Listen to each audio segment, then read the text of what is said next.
Chapter number 2 भोजन के घटक। इस चैप्टर में हमें ये देखना है कि भोजन में कौन कौन से तत्वों को हम ग्रहण करते हैं। अलग अलग तरह के तत्व होते हैं जिनको भोजन के रूप में लिया जाता है। ये हमारी खाद्य सामग्री होती हैं और घटक मतलब इसमें कौन कौन से प्रमुख एलिमेंट होते हैं जो हमको खाने के बाद उससे ग्रहण किए जाते हैं, उसके पाचन से हमको मिलते हैं। तो सबसे पहले विभिन्न क्षेत्रों में राज्यों के सामान्य भोजन की एक सारणी है। क्षेत्र पंजाब है, मक्के की रोटी है, राजमा है, सब्जियों में सरसों का साग है, व्यंजन में दही और घी का प्रयोग किया जाता है। आंध्र प्रदेश में चावल, अरहर की दाल, रसम, चारू, सब्जियों में कुंदरू और अन्य व्यंजन में मठा की अचार का प्रयोग किया जाता है। और अगर एमपी की हम बात करते हैं तो एमपी में अन्य के व्यंजन में चावल, गेहूँ दोनों उपलब्ध हैं।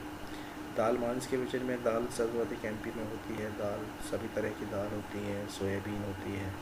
मांस के व्यंजन में ज़्यादातर भेड़, मछली, बकरे का मांस खाया जाता है। सब्जियों में लगभग सारी सब्जियां अवेलेबल हैं और अन्य व्यंजन में अचार, दही का प्रयोग अधिक नहीं होता है, नॉर्मल दही का प्रयोग होता है।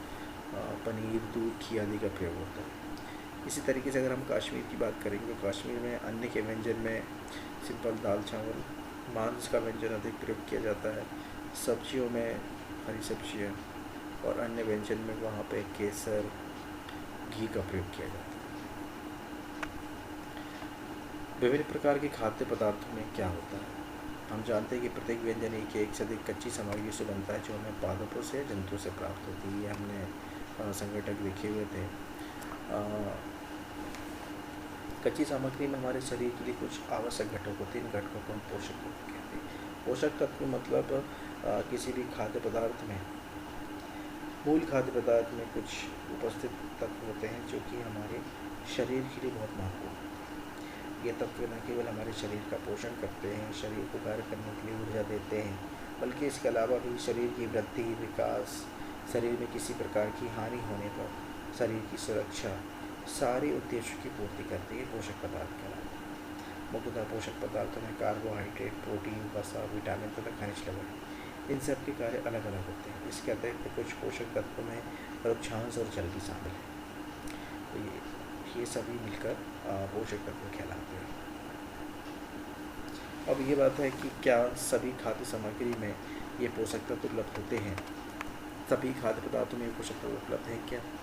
तो नॉर्मली है कि सभी में सभी पोषक तत्व उपलब्ध नहीं होते हैं।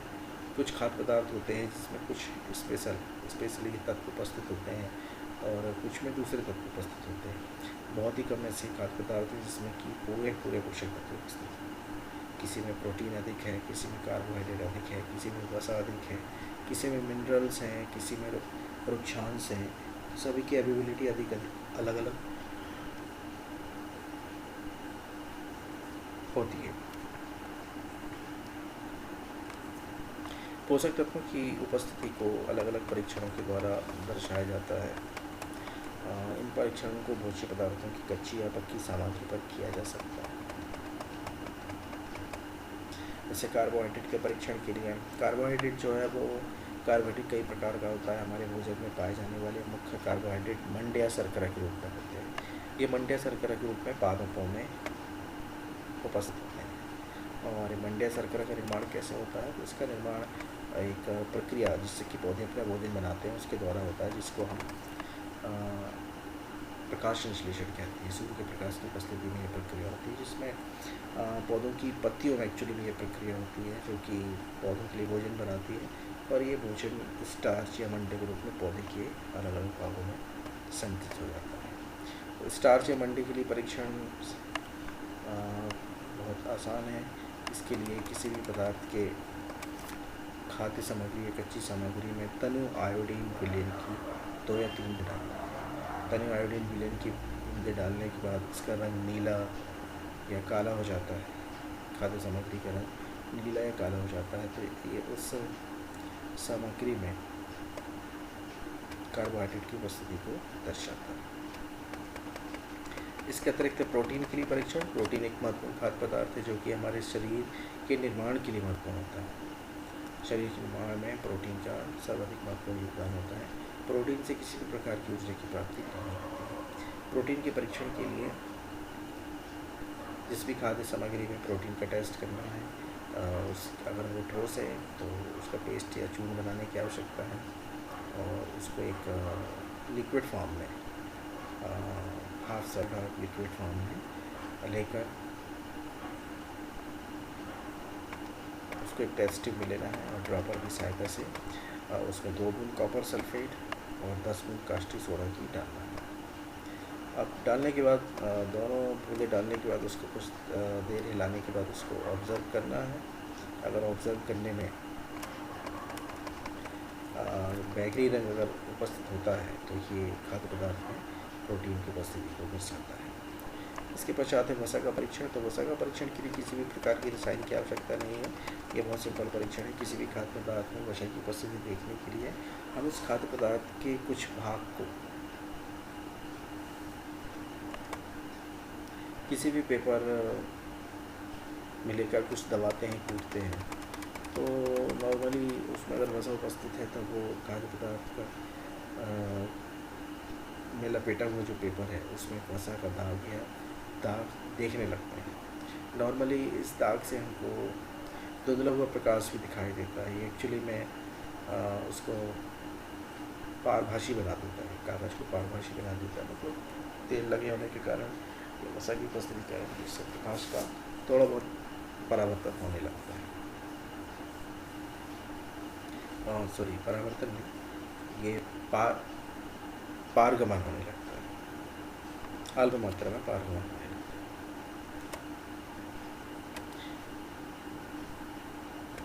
हाँ, अगर वो पानी की उपस्थिति के कारण अगर दाग दिख रहा है तो कुछ देर बाद पानी सूख कर अलग हो जाएगा और डब्बा हट जाएगा।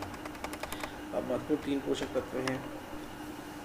विटामिन तथा खनिज लवणों का परीक्षण भी किया जाता है अलग अलग पोषक तत्वों में।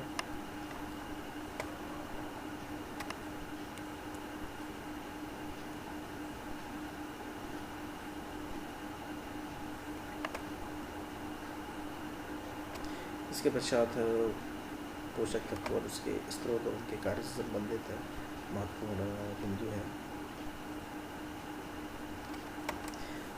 जैसे एक्सरसाइज 2.2 है टॉपिक, विभिन्न पोषक तत्व हमारे शरीर के लिए क्या करते हैं। अलग अलग पोषक तत्वों का भूमिका बताई गई। कार्बोहाइड्रेट क्या करता है? कार्बोहाइड्रेट इंस्टेंट एनर्जी प्रदान करता है, मतलब तुरंत एनर्जी प्रदान करता है। कार्बोहाइड्रेट बहुत शीघ्रता से पच जाते हैं। इनको पचाने के लिए शरीर को अतिरिक्त कार्य नहीं करना पड़ता, इसलिए जैसे ही हम इनको ग्रहण करते हैं तो हमारी बॉडी में तुरंत एक्शन होता है और वो कार्बोहाइड्रेट को हम एनर्जी में, ऊर्जा में परिवर्तित कर देते हैं। कार्बोहाइड्रेट की तुलना में वसा की समान मात्रा से हमें अधिक ऊर्जा प्राप्त होती है। मतलब कार्बोहाइड्रेट जो है वो वसा से अधिक ऊर्जा प्रदान करते हैं।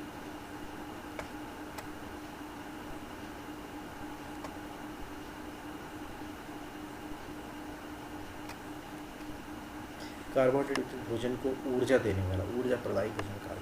अब चित्र 2.3 में कार्बोहाइड्रेट के कुछ स्रोत हैं। बाजरा, चावल, गेहूँ, शकरकंद, आलू, गन्ना, पपीता, तरबूज, आम, मक्का, ये सभी कार्बोहाइड्रेट के स्रोत हैं जिनसे हमको कार्बोहाइड्रेट प्राप्त होता है।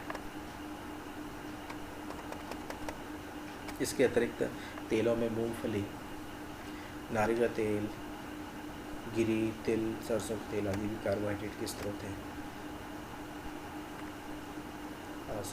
ये वसा के स्रोत हैं। कार्बोहाइड्रेट के बाद सेकंड टॉपिक है वसा।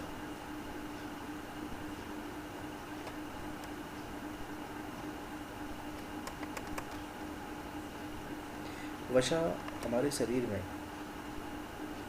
ऊर्जा संचय का कार्य करता है। खाद्य पदार्थ के रूप में जो वसा शरीर द्वारा ग्रहण की जाती है उससे ऊर्जा की मात्रा, ऊर्जा की तुरंत शरीर को प्राप्ति नहीं होती है। वो ऊर्जा कुछ समय बाद शरीर के द्वारा, जब कार्बोहाइड्रेट की अनुपस्थिति होती है तो शरीर के द्वारा वो ऊर्जा में परिवर्तित कर ली जाती है। वसा फैट के रूप में बॉडी में इकट्ठी हो जाती है। वसा के स्रोत में जैसे मूंगफली, सरसों, नारियल का तेल, गिरी तिल आदि है। और इसी तरह जानता स्रोत में देखिए मछली, मटन, अंडा, दूध, घी, मक्खन, मांस आदि होते हैं। वसा के पश्चात है प्रोटीन। प्रोटीन हमारे शरीर की वृद्धि और स्वस्थ रहने के लिए आवश्यक है। प्रोटीन भोजन को शरीर वर्धक भोजन कहते हैं कि जिससे शरीर का निर्माण होता है।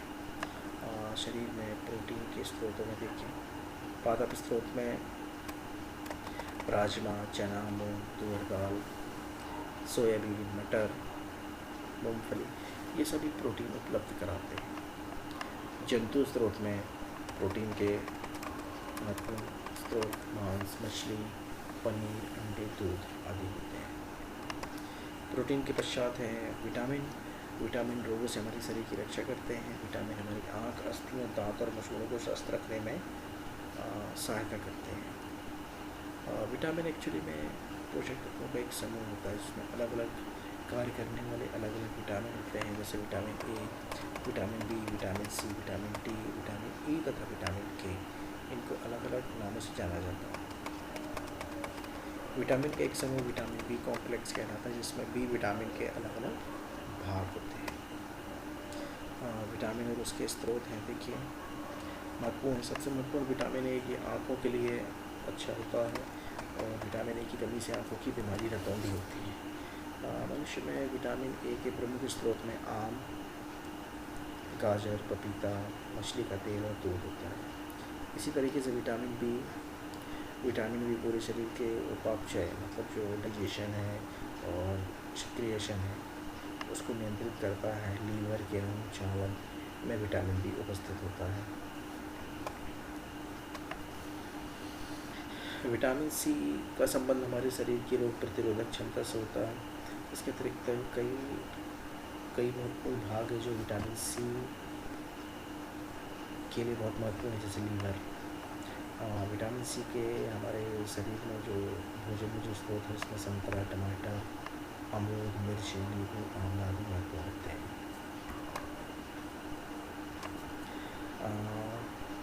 Next vitamin D. Vitamin C की कुछ मात्रा हमारे शरीर में लीवर में बनती है। इसके अतिरिक्त विटामिन डी हमारे शरीर के लिए बहुत महत्वपूर्ण है और विटामिन डी भी हमारे शरीर में बनता है जो कि सूर्य के प्रकाश की उपस्थिति में उसका निर्माण होता है। इसके अतिरिक्त भोज्य पदार्थों में अगर देखें तो दूध, मक्खन, लीवर, मछली, अंडे से विटामिन डी की कुछ मात्रा में प्राप्त हो जाती है।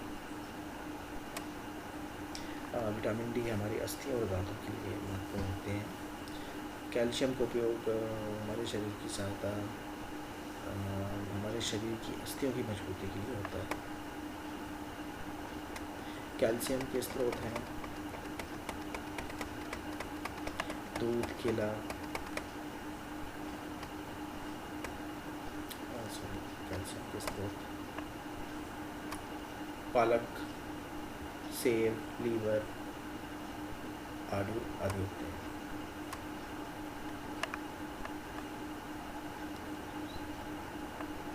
कैल्शियम के स्रोत में दूध और अंडे आदि महत्वपूर्ण होते हैं।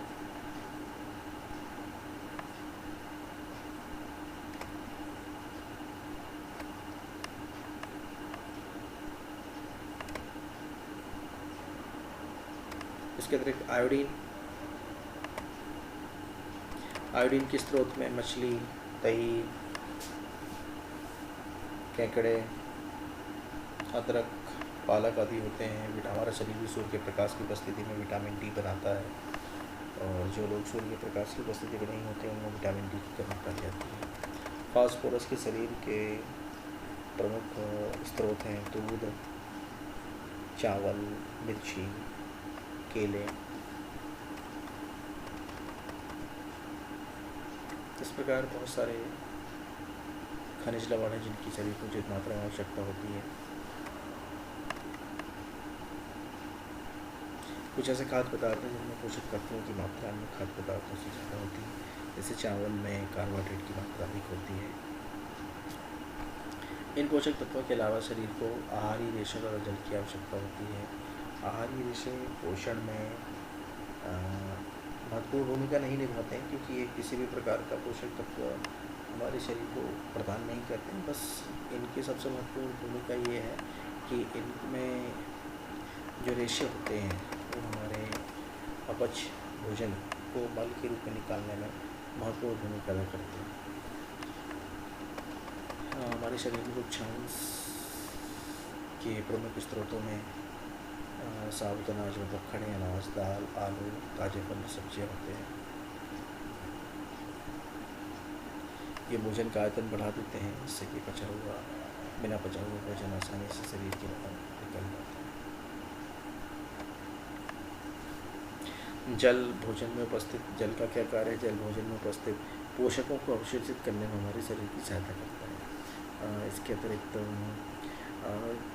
ये पोषक तत्वों के विभिन्न अंशों को शरीर के अलग अलग भागों तक कैसे पहुँचाते हैं? उसका कारण ये है कि जो हमारे शरीर में जो परिसंचरण तंत्र कार्य करता है उसको बोलते हैं रक्त। रक्त सारे पोषक तत्वों को शरीर के विभिन्न भागों तक पहुंचाता है, और रक्त का एक बहुत बड़ा भाग जो है वो जल के रूप में होता है, जिसको प्लाज्मा कहा जाता है।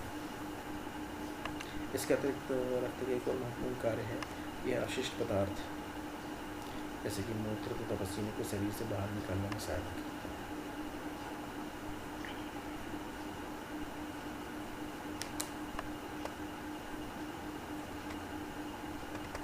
इसके बाद है संतुलित आहार। संतुलित आहार क्या होता है?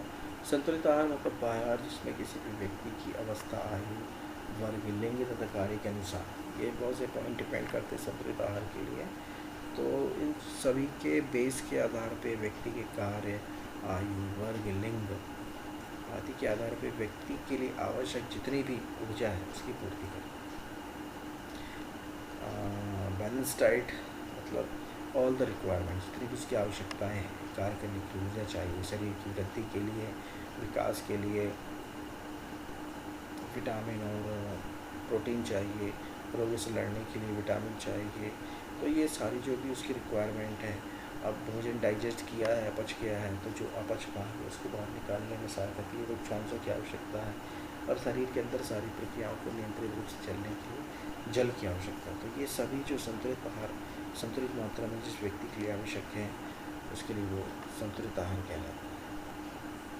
अलग अलग व्यक्तियों के लिए संतुलित आहार के मायने अलग होते हैं। कोई भी दो व्यक्तियों के लिए हम एक ही आहार को संतुलित आहार नहीं बोल सकते। समान आयु वर्ग और समान कार्य करने वाले व्यक्तियों के लिए संतुलित आहार समान हो सकता है।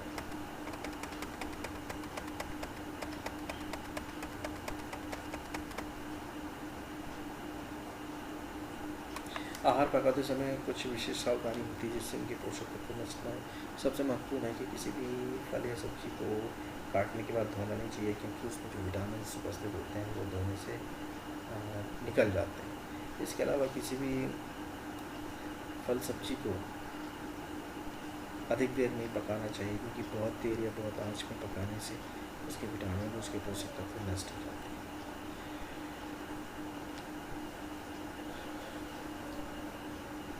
छिलके का संबंध भी महत्वपूर्ण है, क्योंकि कई ऐसे फल होते हैं और सब्जी होते हैं जिनके छिलके भी पोषक तत्व से भरे होते हैं। जब इनके छिलके को अलग कर दिया जाता है तो वो पोषक तत्व नष्ट हो जाते हैं।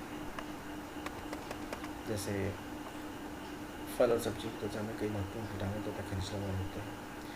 चावल को भी बार बार धोने से उसमें उपस्थित विटामिन और खनिज तत्व अलग हो जाते हैं। फिर पचाने की बात करते हैं तो अधिक देर पचाने से भी पोषक तत्व की हानि हो जाती है। भोजन पचाने में अधिक जल का प्रयोग किया जाए और उसमें अगर बाद में उसको अलग कर दिया जाए तो कई लगता है प्रोटीन और खनिज लवण नष्ट हो जाते हैं, क्योंकि जल के साथ वो बाहर आ जाते हैं। पकाने में जो गर्मी है उससे विटामिन सी नष्ट हो जाता है। इसलिए अपचा हुआ जो भोजन है इसको हम फूड बोलते हैं। कच्चा अनाज जो होता है, कच्चे फल सब्जियाँ आदि अधिक उपयुक्त होते हैं।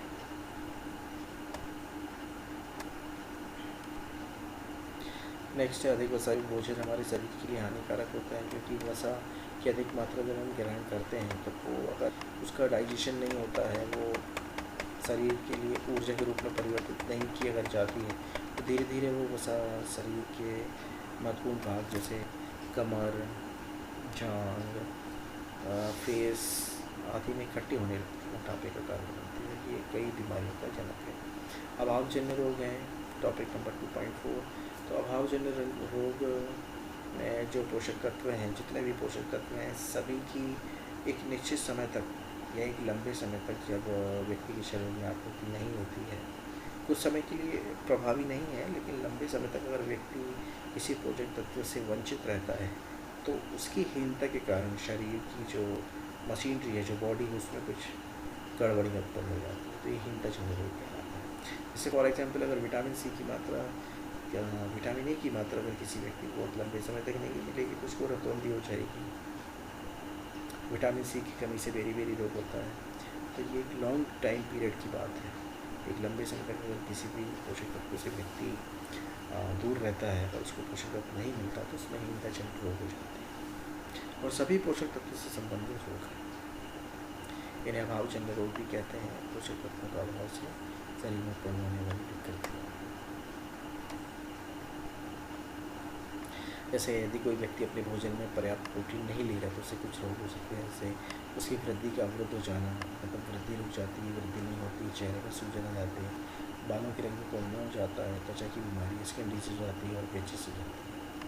अगर प्रोटीन और कार्बोहाइड्रेट दोनों ही किसी व्यक्ति के आहार से बहुत लंबे समय तक अनुपस्थित हैं तो उसकी वृद्धि पूरी तरह से अवरुद्ध हो जाती है, व्यक्ति दुबला पतला होता है और किसी भी कार्य करने में असक्षम होता है। विटामिन और खनिज लवण के अभाव में भी रोग विकृतियाँ होती हैं। जैसे सारणी में शो है, विटामिन ए की कमी से दृष्टि क्षीण का दृष्टिहीनता हो जाती है, मतलब धीरे धीरे नजर कमजोर होती है और दिखाई देना बंद हो जाता है। विटामिन बी की कमी से विटामिन ए की कमी से जो रोग होता है उसको रतौंधी कहा जाता है। विटामिन B1 की कमी से बेरी रोग होता है, इसमें पेशियाँ कमज़ोर और दुर्बल हो जाती है, व्यक्ति की कार्य करने की ऊर्जा कम हो जाती है। विटामिन सी की कमी से स्कर्वी रोग होता है।